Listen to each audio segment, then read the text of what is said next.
Catherine Rockwell, une femme extrêmement fortunée, vivait seule depuis la perte tragique de son fils unique.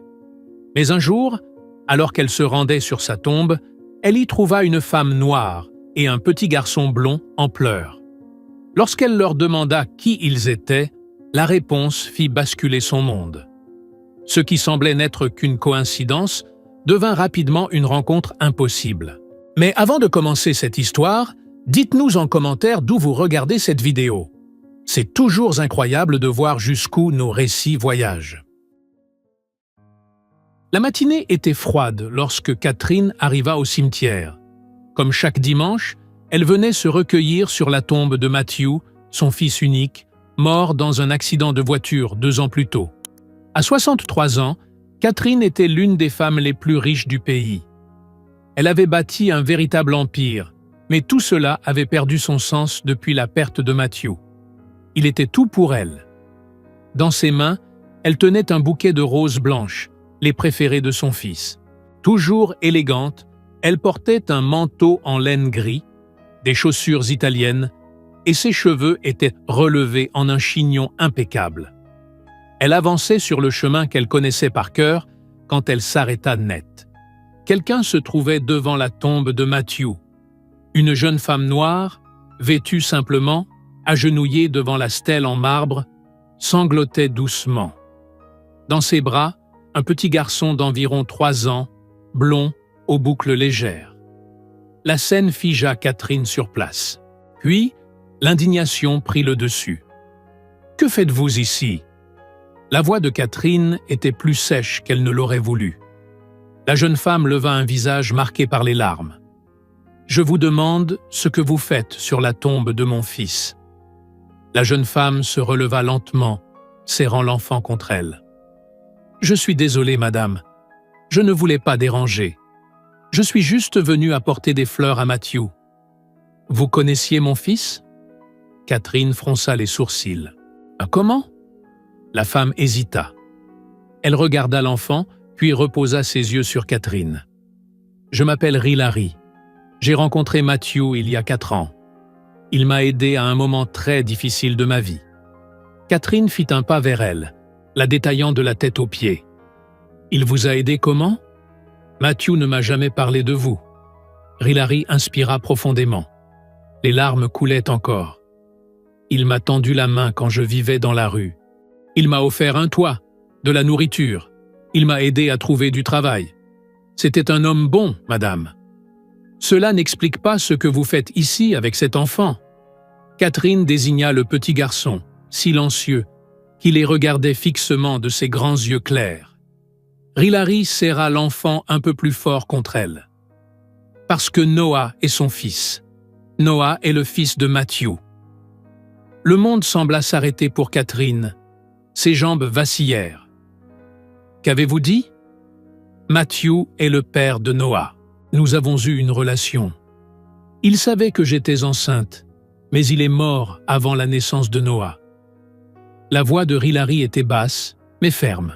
« Il voulait me présenter à vous, mais il avait peur de votre réaction. » Catherine éclata d'un rire amer, sans joie. « Vous mentez. Mon fils me disait tout. Il ne m'aurait jamais caché une chose pareille. Il avait peur de vous décevoir. » Hilary planta son regard dans celui de Catherine. « Matthew disait souvent que vous aviez des projets pour lui, qu'il devait épouser une femme de son rang, reprendre les affaires familiales. Il pensait que je ne serais jamais à la hauteur à vos yeux. » La colère monta en Catherine. « Comment osez-vous venir ici raconter ces histoires ? Vous voulez de l'argent, c'est ça ? » « Je ne veux rien, madame. Je voulais juste que Noah sache où repose son père. Qu'il sache qu'il a eu un père qui l'aurait aimé. » Hilary commença à reculer. « Pardon de vous avoir dérangé. Nous ne reviendrons pas. »« Attendez. » Le mot lui échappa sans réfléchir. La femme s'arrêta. Catherine regarda le garçon. Il y avait en lui quelque chose de familier. Les yeux, la forme du visage, la façon dont il tenait le doigt de sa mère. « Si vous dites la vérité, prouvez-le. » Hilary se retourna. « J'ai des photos. des messages qu'il m'envoyait. Et je suis prête à faire un test ADN si vous le souhaitez. » Catherine resta silencieuse un long moment. Une partie d'elle avait envie de chasser cette femme et de ne jamais y repenser. Mais une autre, qu'elle refusait d'écouter jusque-là, voyait Matthew dans cet enfant. « Faites-le. Si vous mentez, je vous poursuivrai en justice. » « Je ne mens pas. » Rilary sortit un papier froissé de son sac. « Voici mon adresse et mon numéro. Vous pouvez envoyer quelqu'un quand vous voudrez pour faire le test. » Catherine prit le papier sans un mot. Rilary tourna les talons, mais le petit garçon désigna la photo sur la stèle. « Papa ?» Sa voix douce et fine transperça Catherine comme une lame. Rilary caressa les cheveux de l'enfant. « Oui, mon cœur, c'est ton papa. » Catherine les regarda s'éloigner dans les allées du cimetière. Elle resta figée, tenant son bouquet de roses blanches. Sa main tremblait. Elle posa les yeux sur la photo de Matthew. Son beau garçon, toujours souriant. L'avait-elle seulement connu? 2 semaines plus tard, dans sa grande demeure, Catherine reçut l'enveloppe contenant les résultats du test ADN. Son avocat était à ses côtés. Ses mains tremblaient lorsqu'elle ouvrit le document. Elle lut une fois, puis une deuxième. Les mots dansaient sous ses yeux, mais leur signification était claire. Probabilité de parenté, 99,9%. Mon Dieu! Catherine s'effondra dans son fauteuil. C'est vrai. L'avocat réajusta ses lunettes. « Que souhaitez-vous faire, madame ?» Catherine regarda par la fenêtre. Le jardin était en fleurs. Matthew aimait tant ce jardin quand il était petit. Il courait parmi les massifs, riait aux éclats, rêvait de choses qu'elle n'avait jamais vraiment écoutées. Elle avait toujours cru savoir ce qui était bon pour lui. Toujours voulu qu'il suive ses traces, qu'il épouse une femme bien, qu'il fasse briller encore plus le nom des Rockwell. Et maintenant, elle découvrait que son fils avait eu une vie qu'elle ignorait, qu'il avait aimé une femme qu'elle n'avait jamais rencontrée, qu'il avait eu un fils dont elle ne soupçonnait même pas l'existence. Matthew était mort en emportant ses secrets, par peur de sa propre mère. La douleur de cette révélation était plus cruelle que celle de la perte elle-même. Des larmes silencieuses coulèrent sur les joues de Catherine. Elle avait été si rigide, si contrôlante. Elle avait perdu la chance de connaître cette facette de la vie de son fils. Et maintenant, il était parti. « Madame ?» La voix de l'avocat la ramena à la réalité. Catherine essuya ses larmes avec un mouchoir. « Trouvez l'adresse de cette femme, Rilary. Je veux les voir. »« Vous en êtes certaine ?» Catherine posa les yeux sur la photo de Matthew au-dessus de la cheminée. Il riait sur ce cliché, libre et heureux. Elle se souvenait. Ce jour-là, il était sorti sans dire où il allait. Maintenant, elle comprenait. Il était avec Rilary. Il vivait un bonheur qu'il n'avait jamais connu chez lui. Oui, j'en suis certaine. 3 jours plus tard, Catherine se tenait devant un vieil immeuble, dans un quartier défavorisé de la ville. L'ascenseur était en panne. Elle monta les 4 étages à pied. Elle frappa à la porte de l'appartement 312. Rilary ouvrit. Surprise. « Madame Rockwell ? Je peux entrer ?» demanda Catherine. Rilary s'écarta. L'appartement était petit, meublé modestement, mais propre et bien rangé. Des jouets d'enfants traînaient un peu partout au sol. Noah était assis près de la fenêtre, dessinant sur une feuille. Désolé pour le désordre. Rilary se hâta de ramasser quelques jouets. « Laissez. » La voix de Catherine était douce. Elle s'approcha du petit garçon. Noah leva les yeux vers elle, ses yeux clairs, si semblables à ceux de Matthew.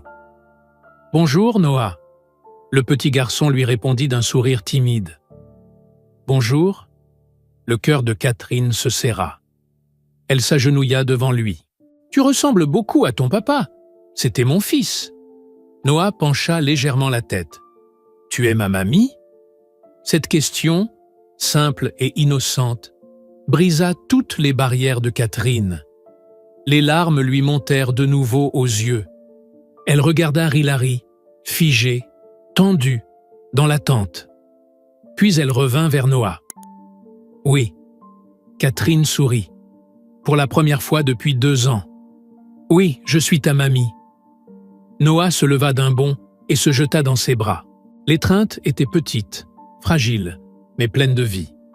Catherine ferma les yeux et serra dans ses bras ce petit-fils qu'elle ignorait jusqu'alors. Elle sentit l'odeur du savon pour enfant, la chaleur de ce corps contre elle, et, d'une manière étrange, elle sentit Matthew revenir à elle. Lorsqu'elle se releva enfin, elle essuya ses larmes et tourna les yeux vers Hilary. « Nous devons parler. Je veux tout savoir sur toi et sur Matthew.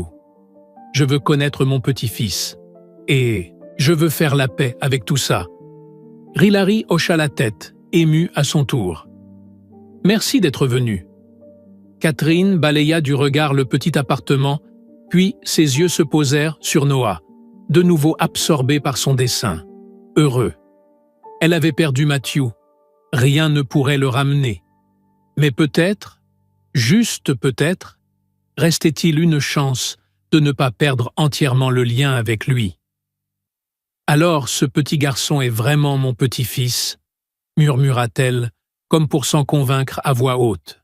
Et pour la première fois depuis la mort de Matthew, elle sentit une étincelle d'espoir naître au fond de son cœur. Hilary lui proposa de s'asseoir sur le canapé et prit place à côté d'elle. « Vous voulez un café? Un thé? »« Non, merci. Je suis venu parce que j'ai besoin d'en savoir plus.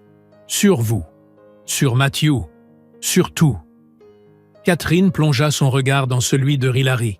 « S'il vous plaît, racontez-moi toute l'histoire depuis le début. » Hilary prit une profonde inspiration et se lança. Elle raconta le jour où elle avait rencontré Matthew 6 ans plus tôt. Elle nettoyait les toilettes du 10e étage lorsqu'il était entré et l'avait trouvé en pleurs. Contrairement aux autres employés, il ne l'avait pas ignoré. Il avait demandé ce qui n'allait pas. Hilary lui avait parlé de sa mère malade, du traitement coûteux, du désespoir. Matthew n'avait pas hésité. Il avait sorti son portefeuille et lui avait donné assez d'argent pour payer les médicaments, avec un peu de surplus pour se nourrir. J'ai dit que je le rembourserais, mais il a refusé. Il a dit que c'était un cadeau. Après ce jour-là, chaque fois qu'il me voyait, il s'arrêtait pour discuter. Il me demandait des nouvelles de ma mère, de moi. Un jour, il m'a proposé d'aller prendre un café après le travail. J'ai eu peur au début. Je croyais qu'il attendait quelque chose en retour. Mais non, il voulait juste parler. Catherine écoutait en silence. Hilary continua, évoquant l'évolution de leur relation. Les rendez-vous secrets, les dîners dans des lieux éloignés où personne ne les connaissait. Matthew avait honte de devoir cacher leur histoire, mais il craignait encore plus la réaction de sa mère. Il promettait qu'un jour, il dirait tout, mais le courage ne venait jamais. Quand j'ai découvert que j'étais enceinte, j'étais terrifié. Mais Matthew, il était heureux. Il a pleuré de joie.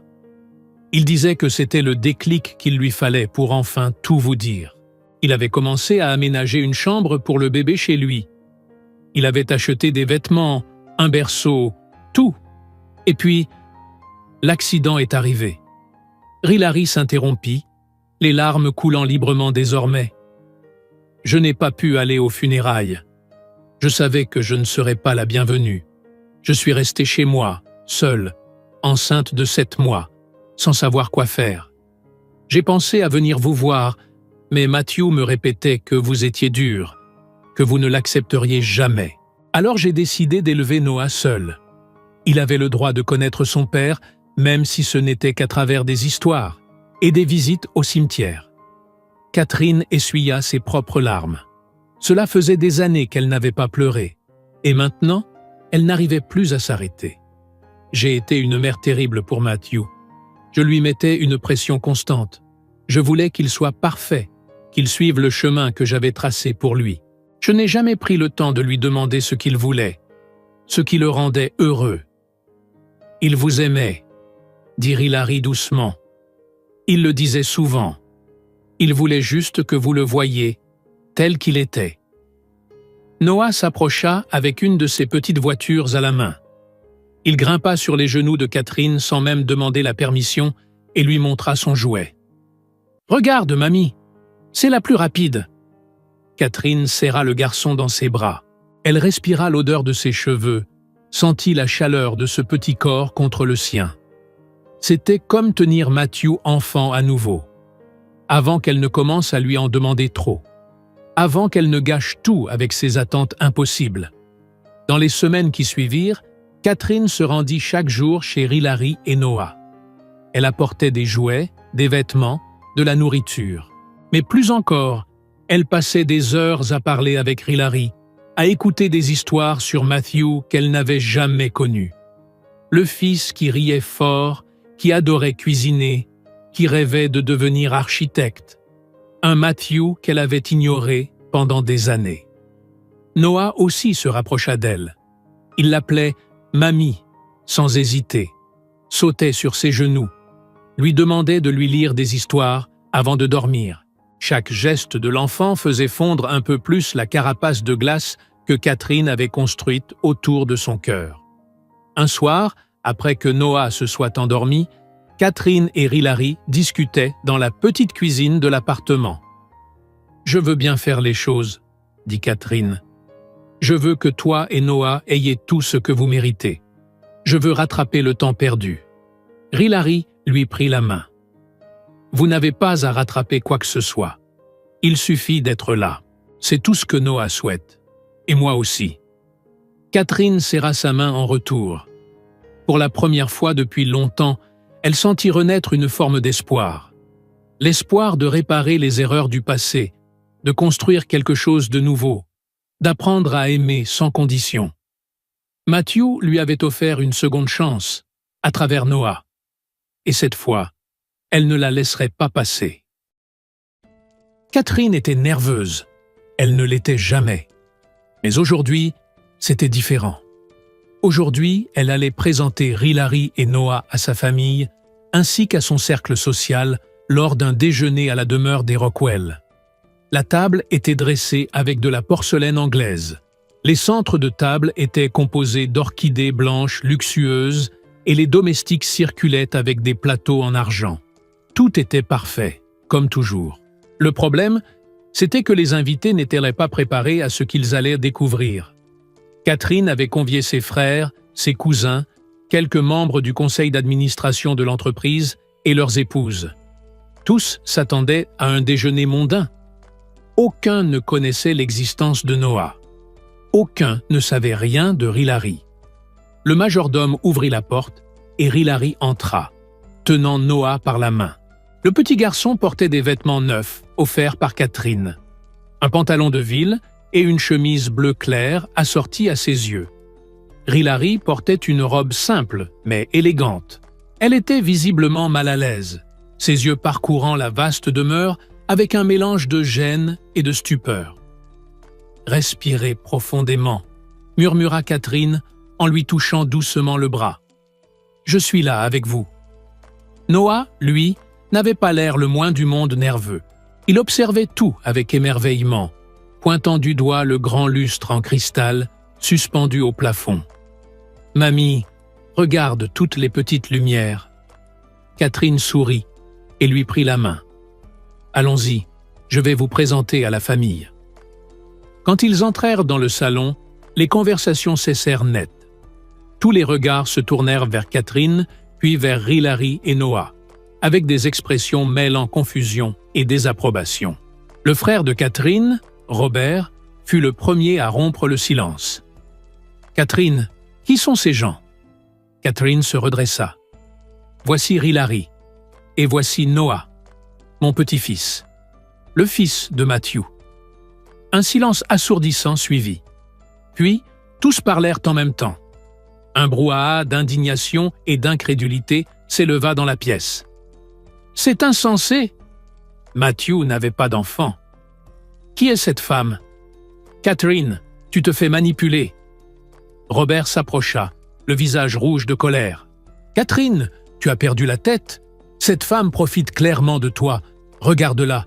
Tu crois vraiment que Matthew aurait eu une relation avec une personne comme elle? La colère monta en Catherine, mais avant qu'elle ne puisse répondre, Hilary fit un pas en avant. Sa voix, bien que calme, était ferme et assurée. « Je sais que vous ne me connaissez pas et que vous n'avez aucune raison de me croire, mais j'ai aimé Matthew et lui m'aimait ainsi que Noah. J'ai les résultats ADN, des photos, des messages. Je ne suis pas ici pour l'argent. Je suis ici parce que Catherine est la grand-mère de mon fils et elle a le droit de le connaître. Un test ADN, ça se falsifie, lança Margaret, la cousine de Catherine, l'une des femmes les plus influentes de leur cercle social. Et des photos ne prouvent rien. Catherine, ma chérie, tu es vulnérable depuis la mort de Matthew. Cette femme le sait, elle te manipule. Catherine allait exploser, mais sentit une petite main tirer sur sa manche. Noah la regardait, les yeux grands ouverts. « Mamie, pourquoi la dame est fâchée contre maman ?»« Ne t'inquiète pas, mon chéri, » dit Catherine en lui caressant les cheveux. Elle leva alors les yeux vers la salle, regardant chacun d'eux. « Je comprends vos doutes. Moi aussi, au début, j'ai douté. Mais j'ai mené ma propre enquête. J'ai engagé les meilleurs détectives privés. Le test ADN a été refait par un laboratoire indépendant. Noah est mon petit-fils. C'est un fait.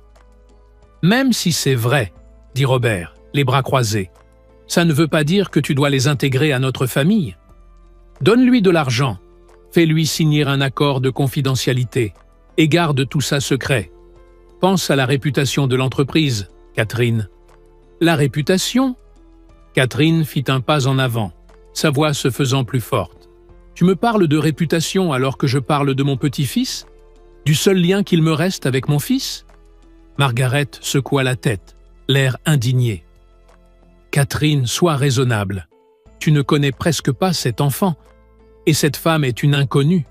Une femme de ménage, bon sang. Que vont dire les gens? Quelque chose se brisa en Catherine à ce moment-là. Elle regarda autour d'elle. Toutes ces personnes qui se disaient sa famille, ses amis, des gens obsédés par les apparences, incapables de voir ce qui comptait vraiment. Ce sont eux qui avaient contribué à faire d'elle cette femme froide, rigide, la femme qui avait éloigné son propre fils. « Vous voulez savoir ce que les gens vont dire ?» déclara Catherine à voix haute, imposant le silence. « Moi, j'espère qu'ils diront que Catherine Rockwell a enfin compris ce qui est important dans la vie, qu'elle a choisi la vraie famille plutôt que les apparences. Voici mon petit-fils, et je vais lui donner tout l'amour que je n'ai pas su donner à son père. » Noah lâcha la main de Catherine et courut jusqu'au mur où était accroché un immense portrait de Matthew. Il leva le doigt vers la toile, les yeux brillants. « Maman, regarde, c'est papa, comme sur les photos que tu m'as montrées. » Un nouveau silence emplit la pièce. Tous les regards passèrent de Noah au portrait de Matthew, puis revinrent à l'enfant. La ressemblance était flagrante. Le même sourire, les mêmes yeux, même la façon de pencher la tête était identique. Noah revint en courant et sauta dans les bras de Catherine. « Mamie, il était beau mon papa, hein ?»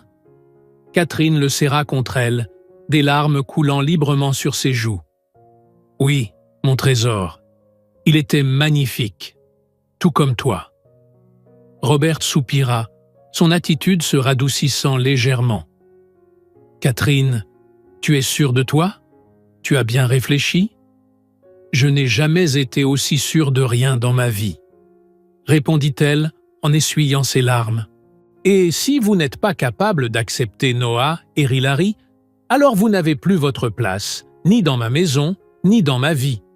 Je les choisis, eux. » Margaret échangea des regards avec les autres invités. Certains semblaient gênés, d'autres toujours choqués. Mais plus personne ne protesta. Catherine avait tracé une ligne, et tous savaient qu'elle ne reviendrait pas en arrière. Le déjeuner se déroula dans un silence tendu. Plusieurs invités partirent rapidement, invoquant de mauvaises excuses. D'autres restèrent, mais parlèrent peu. Cet après-midi-là, en observant Noah courir dans les jardins de la propriété, Catherine sut qu'elle avait pris la bonne décision. Ce ne serait pas facile. Beaucoup allaient juger, critiquer, tourner le dos. Mais cela n'avait plus d'importance. Pour la première fois depuis des années, elle suivait son cœur. Et c'était tout ce qui comptait. 5 années s'étaient écoulées. Catherine était assise dans le jardin de la demeure familiale, observant Noah jouer avec d'autres enfants. Il avait maintenant 9 ans, grand pour son âge, toujours avec ses cheveux blonds et ses yeux bleus qui rappelaient tant Matthew. Mais il y avait autre chose en lui à présent, une confiance, une joie profonde qui venait d'un amour inconditionnel. « Mamie! Regarde comme je cours vite !» cria Noah, courant à travers la pelouse, les bras ouverts comme un avion. Catherine éclata de rire. Elle riait souvent ces dernières années. Une chose rare, autrefois. « Très vite, mon chéri, tu vas t'envoler !» Rilary vint s'asseoir à côté d'elle sur le banc en bois. « Il est heureux !» dit Rilary en regardant son fils, le sourire aux lèvres. « Nous le sommes tous !» répondit Catherine en prenant la main de Rilary. Au fil des 5 dernières années, les deux femmes avaient construit une relation profonde, une amitié sincère. Au début, Rilary avait hésité à accepter l'aide de Catherine par peur de perdre son indépendance. Mais Catherine avait fait preuve de patience. Elle n'avait rien imposé, seulement offert son soutien. Elle avait aidé Rilary à reprendre ses études, financé une licence en pédagogie. Aujourd'hui, Rilary travaillait dans une école et vivait dans une maison confortable que Catherine avait achetée, mais dont elle avait mis le titre au nom de Rilary. Parce que ce n'était pas de la charité, c'était la famille qui veille sur la famille. « Tu te souviens de comme c'était difficile au début ?» demanda Rilary. « Je m'en souviens, surtout des dîners en famille », répondit Catherine avec une grimace. Elles éclatèrent de rire. Les premières années avaient été compliquées. La moitié de la famille avait tourné le dos à Catherine. Robert ne lui avait plus jamais adressé la parole. Margaret avait propagé des rumeurs odieuses dans toute la ville. Le plus surprenant avait été le changement au sein de l'entreprise. Catherine avait promu des personnes compétentes à des postes de direction et s'était retirée des opérations quotidiennes. Elle avait découvert qu'elle n'avait pas besoin de tout contrôler pour que les choses fonctionnent. En réalité, l'entreprise s'était encore mieux portée sans sa présence constante et étouffante. Avec son temps libre, Catherine avait fondé l'Institut Matthew Rockwell, une organisation dédiée à l'aide aux mères célibataires, soutien financier, éducation, logement, garde d'enfants. Rilary y travaillait comme bénévole le week-end, partageant son expérience pour aider d'autres femmes à traverser ce qu'elle-même avait vécu. « Maman? Mamie ?» Noah arriva en courant, transpirant, le sourire aux lèvres. « Je peux aller chercher mon goûter ?»« Oui, mon cœur, c'est dans la cuisine, » dit Rilary en lui ébouriffant les cheveux. Noah partit en courant, mais s'arrêta soudain, revint sur ses pas et prit Catherine dans ses bras avec force. « Je t'aime, mamie. » Catherine sentit son cœur fondre, comme à chaque fois qu'il lui disait ces mots. « Moi aussi, mon ange. » Après que Noah fut entré dans la maison, Rilary se tourna vers Catherine, plus sérieuse. « Il faut que je te dise quelque chose. Je sais tout ce que tu as fait pour nous. La maison, la fac, l'institut, et je t'en suis infiniment reconnaissante. Mais je veux que tu saches que je ne suis pas restée pour ça. Je suis là parce que tu es devenue une vraie famille. Une mère pour moi, depuis que la mienne est partie.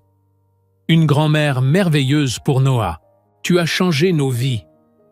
Mais nous avons changé la tienne aussi, pas vrai? » Les larmes montèrent aux yeux de Catherine. « Vous m'avez transformé. Complètement. Vous m'avez appris ce que c'est que d'aimer vraiment.